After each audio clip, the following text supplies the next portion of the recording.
TCS academy के online platform पे आप सभी का स्वागत है। तो हम लोगों ने अब तक फाइबर्स की जो है क्या कहते हैं जानकारी प्राप्त करी कि लिनन क्या है, कॉटन क्या है, जूट क्या है। हम लोगों ने प्रीवियस क्लास में रेशम के बारे में पढ़ा, सिल्क कैसे बनता है, मैन्युफैक्चरिंग कैसी होती है, उसकी फिजिकल प्रॉपर्टीज, केमिकल प्रॉपर्टीज के बारे में डिस्कस किया। अब आज हम लोग जो डिस्कस करेंगे वो किस पे डिस्कस करेंगे? प्रोटीन फाइबर हम लोगों ने स्टार्ट कर दिया है। तो प्रोटीन फाइबर में एक फाइबर हमारा कंप्लीट हो गया है, दो ही फाइबर है प्रोटीन के, वुल एंड सिल्क। तो हमारा सिल्क वाला चैप्टर कंप्लीट हो गया है। अब आज से हम लोग स्टार्ट करेंगे वुल। वुल क्या है? एक प्रोटीन फाइबर है, नेचुरल फाइबर है, ठीक है। वुल में प्रोटीन कौन सा होता है? केराटिन प्रोटीन होता है। 13th सेंचुरी से ये स्टार्ट हुआ था। कब से? 13th यानी कि 13वीं शताब्दी से, ठीक है।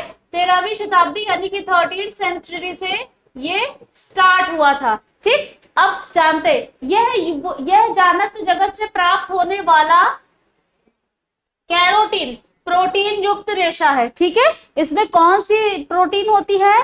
Carotene protein. और सिल्क में कौन सी प्रोटीन होती थी? सिल्क में कौन सी?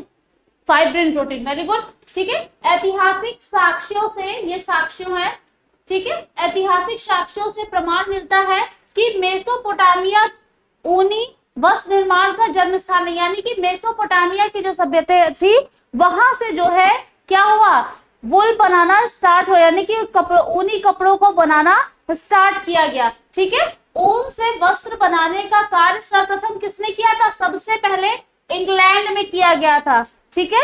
ऊन से वस्त्र यानी कि वुल से कपड़े बनाने का काम सबसे पहले कहाँ स्टार्ट किया गया था? तो सबसे पहले इंग्लैंड में स्टार्ट किया गया था, ठीक है। ऊनी वस्त्र के लिए विश्व विख्यात देश भी इंग्लैंड, यानी कि सबसे ज्यादा अगर फेमस कंट्री है जो कि वुल के लिए है तो वो क्या है? इंग्लैंड। इंग्लैंड में सबसे ज्यादा और सबसे अच्छे जो है वस्त्र बनाए जाते हैं, ठीक है। 13वीं शताब्दी में मेरिनो भेड़ से, मेरिनो और मेरिनो जानती? मेरिनो फर्स्ट क्लास वुल होती है, यानी कि उच्च कोटि की ऊन होती है, सॉरी, ठीक है। उच्च कोटि की ऊन यानी कि ऊन स्पेन में बनाया गया, ठीक है। क्या 13वीं शताब्दी में? कब से?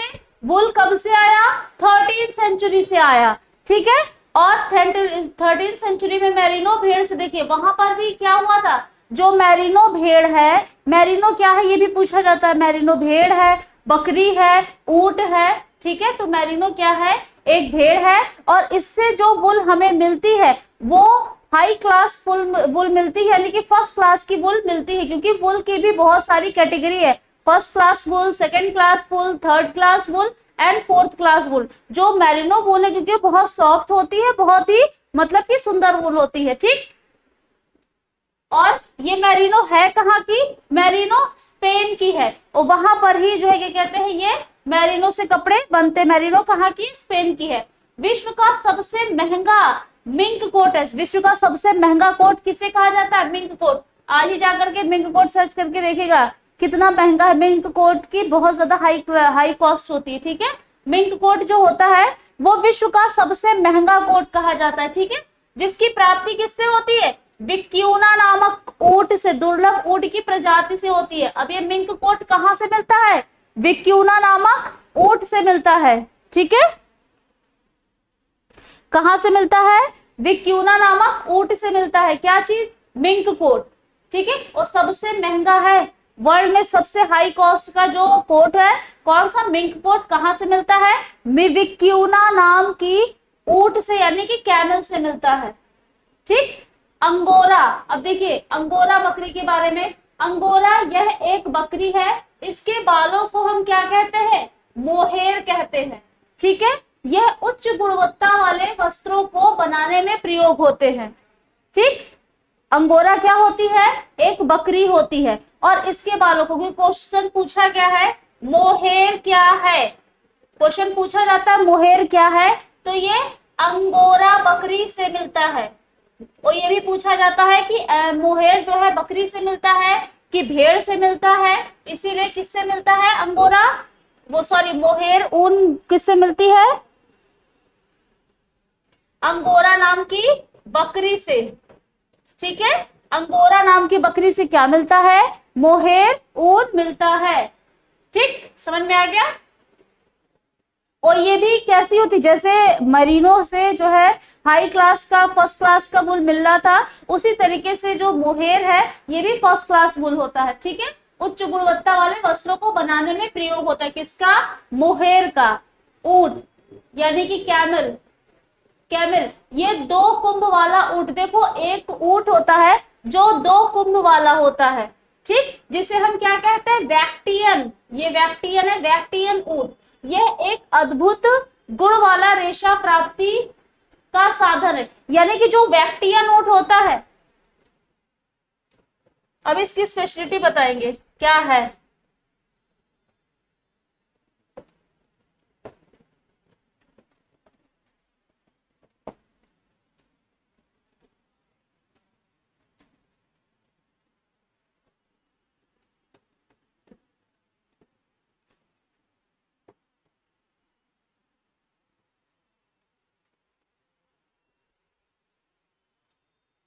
ये वैक्टियन वुल वो है, ऊंट है।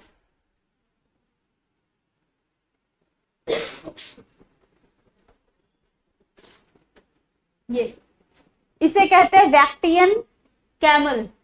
इसीलिए क्योंकि इसमें जो है देखो इसका स्पेशलिटी है कि इसमें 2 कुबड़ होते हैं, यानी कि इसको हम कहते हैं 2 कुंभ वाला ऊंट। क्या है?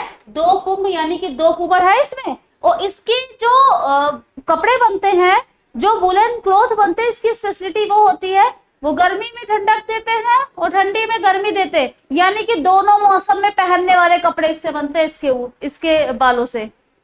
सुने, वैक्टियन ऊन से जो है कौन से कपड़े बनते हैं? जो कि दोनों मौसम में पहने जा सकते हैं कपड़े। ठीक, समझ में आया? हाँ, यह एक अद्भुत गुण वाला रेशा प्राप्ति का साधन है। ठीक है, मतलब इसके फाइबर्स ऐसे जो गर्मी में ठंडक देते हैं और ठंडी में गर्मी।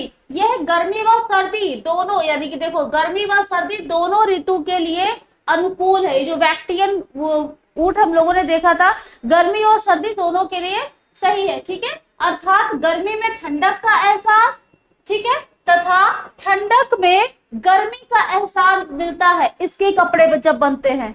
ठीक है, ठंडक में गर्मी का एहसास, गर्मी में ठंडक का एहसास मिलता है। यह गंधक युक्त पदार्थ होता है। यह गंधक युक्त पदार्थ होता है मतलब कि कल हम लोगों ने बताया था, बताओ कौन सा गंधक? गंधक युक्त पदार्थ का मतलब क्या है? मतलब carbon, hydrogen, oxygen, nitrogen plus sulphur. Sulphur कितना होता है? 4% होता है इसमें। वुल और सिल्क के कंपोजिशन में सिर्फ सल्फर का ही डिफरेंस होता है। जो वो ऊंट होता है, सॉरी, जो ऊन होता है, जैसे हमारे बालों में सल्फर होता है, सल्फर की महक होती है। ठीक है, जब जलता है बाल तो सल्फर की महक आती है।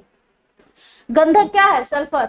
ठीक है, तो सल्फर युक्त पदार्थ है। इसी गंधक के कारण, और सल्फर क्या, गंधक कौन सा है? सल्फर। बाकी इतना स्ट्रक्चर हम लोगों ने सिल्क का पढ़ा था कि नहीं पढ़ा था? है, इतना स्ट्रक्चर हम लोगों ने सिल्क का पढ़ा था। इसमें क्या एक्स्ट्रा है? सिर्फ और सिर्फ सल्फर। कितना होता है? 4% होता है। ठीक है, इसी गंधक के कारण इसका संगठन सिल्क से अलग होता है। ठीक, इसमें 4% गंधक यानी कि सल्फर होता है। ठीक, इसमें 4% सल्फर यानी कि गंधक होता है। अब एक चीज और, जब ऊन की, देखिए सबसे अच्छा माइक्रोस्कोपिक टेस्ट किसका होता है? वुल का होता है। सबसे अच्छा, क्वेश्चन भी पूछा जाता है वन लाइनर में, सबसे अच्छा माइक्रोस्कोपिक टेस्ट किसका होगा? तो वो वुल का होता है, क्योंकि इसमें वुल की तीनों लेयर्स दिखाई देती है। Cuticle, cortex, medulla. 3 लेयर्स की हम लोगों ने बात करी थी, 3 परतों में होता है। ठीक है, जब देखो ऊन की माइक्रोस्कोपिक आकृति अणुवीक्षणीय आकृति यानी कि टेढ़ी मेढ़ी और छोर पर नुकीली होती है।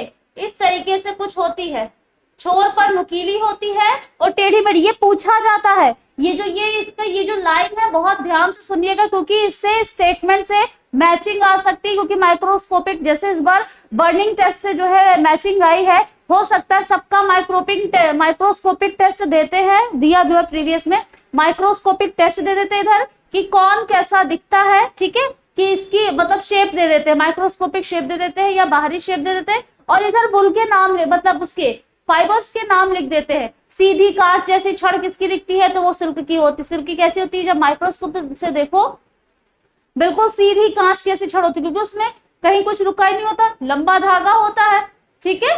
और ऐसे ही हम लोगों ने माइक्रोस्कोपिक उसका वो बताया था, बल खाते हुए फीते के समान, ऐसे बताया था, याद है किसका बताया था, कॉटन का, ठीक है। और ये रहा, ठीक है, अनुवीक्षणीय आकृति यानी कि टेढ़ी मेढ़ी, ये देख रहे टेढ़ी मेढ़ी आकृति होती है, और छोर पर कैसी होती है, नुकीली होती है।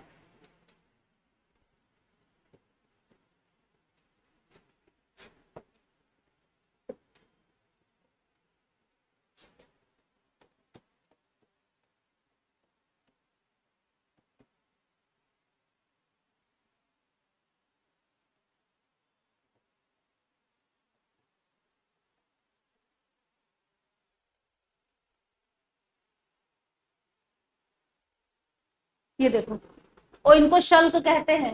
ये जो ये है, ये कहाँ पे है,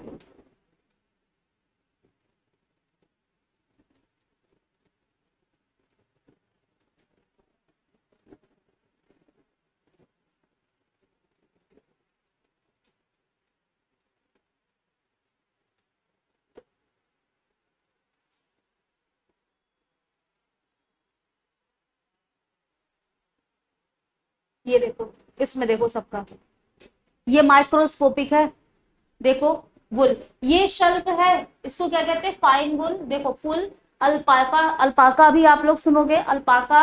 और ये देखो कैशमेयर, ये देखो सिल्क, एकदम सीधी छड़ के जैसे बताया था ना, बिल्कुल एक सीधी लाइन की तरीके से होती है। लिनन, ये रहा लिनन, लिनन में गांठें होती है, इसलिए गांठें दिखती है, ठीक है। कॉटन एक बल खाते हुए फीते के समान, माइक्रोस्कोपिक दिख रहा है ना आप लोगों को, ठीक है। ये पॉलिस्टर है, पॉलिस्टर भी बिल्कुल सीधा, पॉलिस्टर क्यों, क्योंकि ये कैसा है, ये हमारा कौन सा है, आर्टिफिशियल फाइबर है, ठीक है। अभी हम लोग लेकिन वुल की बात करते हैं, इसलिए हम लोग वुल का देखेंगे पूरा ध्यान से, कहाँ सारा वुल।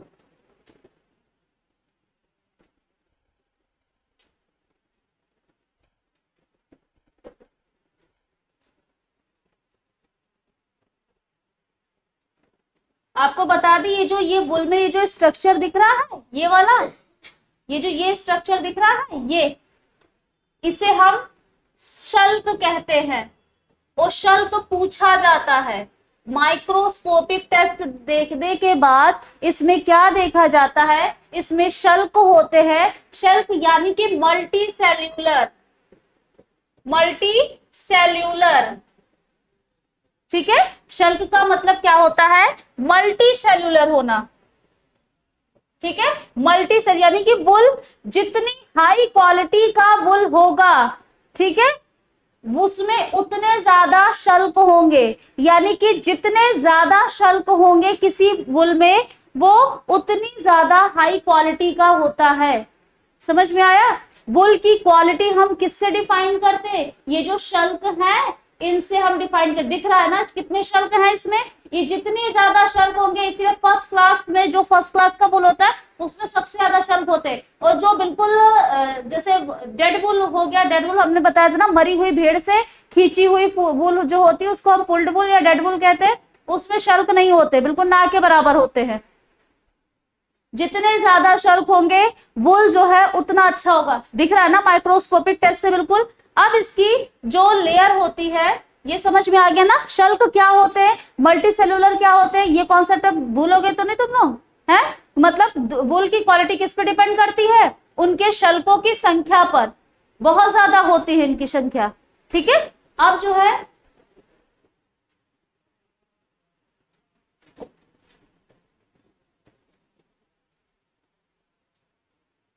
ये देखो शल्क,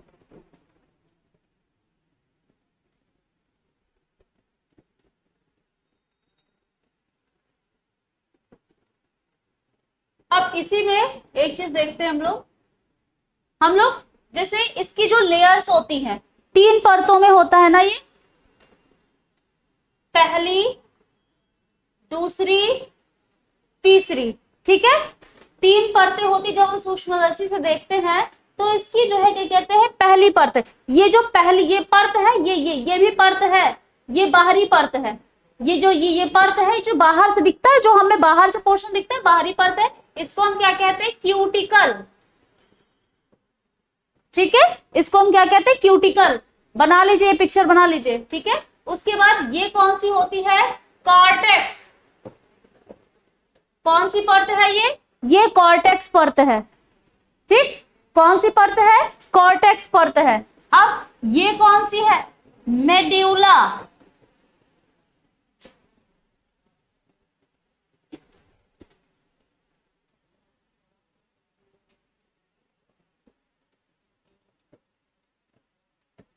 ठीक है, ये कौन सी लेयर है, मेड्यूला लेयर है, ठीक है। अब देखिए ये जो परत है, ये जो लेयर है, इसे हम क्या कहते हैं, इसे हम आउटर लेयर कहते हैं, यानी कि बाह्य लेयर, बाह्य परत। सबसे बाहर है ना, ये सबसे बाहर है, इसे हम मध्य या मिडिल लेयर कहते हैं, ठीक है। मध्य या मिडिल लेयर कौन सी, कॉर्टेक्स, सॉरी, हाँ कॉर्टेक्स, ये कॉर्टेक्स के लिए मध्य या मिडिल लेयर कौन सी होती है, कॉर्टेक्स। पूछा जाता है, इनका सीक्वेंस भी आता है। कॉर्टिकल मतलब अंदर से बाहर परतों को लगाएं या बाहर से अंदर की परतों को लगाएं, तो क्या होगा, पहले क्यूटिकल, फिर कॉर्टेक्स, फिर मेडुला। मेडुला कैसी होती है, सबसे इनर लेयर होती है, यानी कि अंतः परत होती है, सबसे अंदर की परत होती है। समझ में आ गया। इसकी गोल संरचना में 3 परतें दिखाई देती है। बाहर की लेयर समझ में आ गई। अब देखो बाहर की लेयर क्या होती है, ये एक दूसरे से फंसे हुए होते हैं। बाहर की लेयर में ये रेशे दिख रहे हैं, ये दिख रहा है, ये आपस में फंसे हुए हैं कि नहीं एक दूसरे से। बाहर की लेयर में रेशे एक दूसरे से फंसे हुए होते हैं, और बाहर की लेयर में ये ऐसे से होता है, और बाहर की लेयर में ही क्या होते हैं, बाहर की लेयर में ही शल्क होते हैं। बाहरी लेयर है ना ये, बाहर की लेयर में हमें शल्क दिखाई दे रहे हैं कि नहीं, अंदर नहीं शल्क होते हैं, ठीक है। अब जो मिडिल लेयर होती है, यानी कि जो कॉर्टेक्स होती है, ये किसके लिए होती है, ये होती है मजबूती और चमक के लिए, ठीक है। जो लेयर में, जो वुल में जो शाइन होती है या जो उसकी स्ट्रेंथ होती है, मजबूती होती है, वो किस पे डिपेंड करती है, कॉर्टेक्स वाले भाग पर डिपेंड करती है। जो उसकी अंदरूनी चीज है, भाई हमारे शरीर की मजबूती किस पे डिपेंड करती है, हमारे कंकाल तंत्र पर डिपेंड करती है कि नहीं करती है, हमारा जो स्केलेटन है उस पर डिपेंड करती है। हम कितना किसी भी चीज को सह सकते हैं, वो हमारी बोन्स पे डिपेंड करता है। अगर बोन्स ना हो तो मांस कुछ नहीं है, पता है कि नहीं। अगर बोन्स ना होता तो कैसा होता बॉडी, ऐसे वैसे पड़ा रहता है, जैसे वो नहीं पड़ा रहता है, बिना हड्डी के कैसा शरीर होता, जैसे मांस का लोथड़ा होता। ऐसे पैर से मारो उधर लुढ़क रहा है, ऐसे पैर से मारो उधर लुढ़क रहा है, आंखें पता नहीं कहाँ होती, ऐसे ढूंढनी पड़ती इधर उधर। अब इससे वैसे हमारी बॉडी को शेप मिल गया है, ठीक है। चलो फिजियोलॉजी में आ गए फिर से, ठीक है। मजबूती, ठीक, मजबूती और चमक, और रंग के कण भी इसी में होते, इसमें कलर पिगमेंट्स भी होते हैं। मजबूती और चमक भी होती है जो बीच वाली लेयर होती है कॉर्टेक्स में, और इसी में रंग के कण यानी कि कलर पिगमेंट्स भी होते हैं, ठीक है।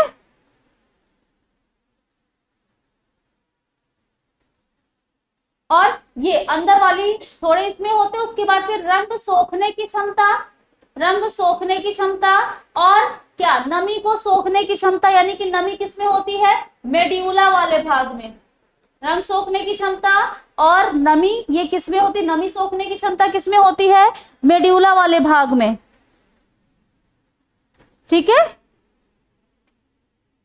और बुल की संरचना कैसी होती है, टेढ़ी मेढ़ी शल्कदार होती है, किनारे नुकीले होते हैं, बहुत छोटे छोटे होते हैं, ठीक है। उनके रेशे बहुत छोटे छोटे होते हैं। और सबसे अच्छा माइक्रोस्कोपिक टेस्ट किसका होता है, बुल का। अभी हम लोगों ने देखा भी था ना, सबसे सुंदर टेस्ट इसी का तो लग रहा था। अगर माइक्रोस्कोप से देखा जा रहा था तो सबसे क्लियर इसी का आ रहा था, बुल का, जितने बुल है, बाकी नहीं, है ना। सबसे सुंदर इसी का आ रहा है, सबसे प्यारा। चलिए अब हम लोग अपने उस पे आ जाते हैं, कहाँ गया, समझ में आ गई लेयर्स। अब हम लोग बात करते हैं, हाँ, बहुकोश की, यानी कि मल्टी सेलुलर होती है, अभी हम लोगों ने जिसकी बात करी थी, ठीक है। सूक्ष्मदर्शी से अनुप्रस्थ काट देखने पर, अनुप्रस्थ काट पता है, क्रॉस सेक्शनल, क्रॉस सेक्शनल, जब हम किसी भी चीज को सीधा काटते हैं तो वो क्या कहते हैं, लॉन्गिट्यूडनल। ठीक है, अब क्रॉस सेक्शनल जब किसी को काटेंगे तो वो ऐसे काटते हैं।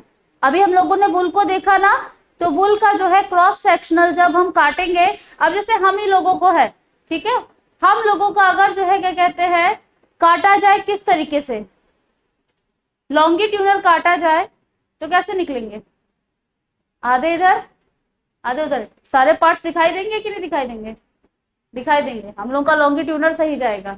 अब जैसे किसी पेड़ की डाल है, सॉरी पेड़ की डाल चलो ले लो, जो पेड़ की डाल है उसको लंबा काटेंगे तो उसका आधा आधा पार्ट दिखाई देगा, लेकिन जब हम उसको ऐसे काटेंगे, जैसे ये डाल है इसको हम ऐसे काटेंगे तो उसके अंदर क्या क्या चीजें हैं सारी चीजें दिखाई देंगी कि नहीं दिखाई देंगी, एक लेयर, दूसरी लेयर, तीसरी लेयर, यानी कि कौन सी है, ये अनुप्रस्थ काट, यानी कि क्रॉस सेक्शनल जब इसको काटा गया तो इसकी 3 परतें, बाह्य परत क्यूटिकल, ठीक है, क्यूटिकल है, और मध्य परत कॉर्टेक्स, शक्ति व चमक, देखिए मजबूती व चमक के लिए, अंतः परत मेडुला, नमी सोखने की क्षमता, रंगाई में सहायक, रंग वाला पिगमेंट किसमें होता है, अंतः परत में। ठीक है, भारत में ऊन की कटाई वर्ष में 2 बार की जाती है।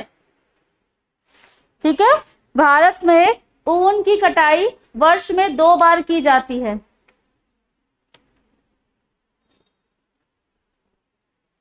ठीक है, कब कब, मार्च और सितंबर में, यानी कि उधर जब एंडिंग ऑफ सीजन में की जाती है, इधर सितंबर में एक तरीके से समर का एंडिंग चल रहा होता है, अक्टूबर से लगभग मौसम बदलने लगता है। ठीक है, तो सितंबर में, और उधर की जब सीजन एंडिंग चल रहा होता है, यानी कि ठंडियों का सीजन एंड हो रहा होता है, तो मार्च से। ठीक है, तो कब कब होती है इसकी 2 बार, सितंबर और मार्च में। यह प्राकृतिक जगत का सबसे कमजोर रेशा है, ये बात याद रखिएगा। हम लोगों ने बात करी थी ना, वानस्पतिक जगत का सबसे कमजोर रेशा कौन सा था,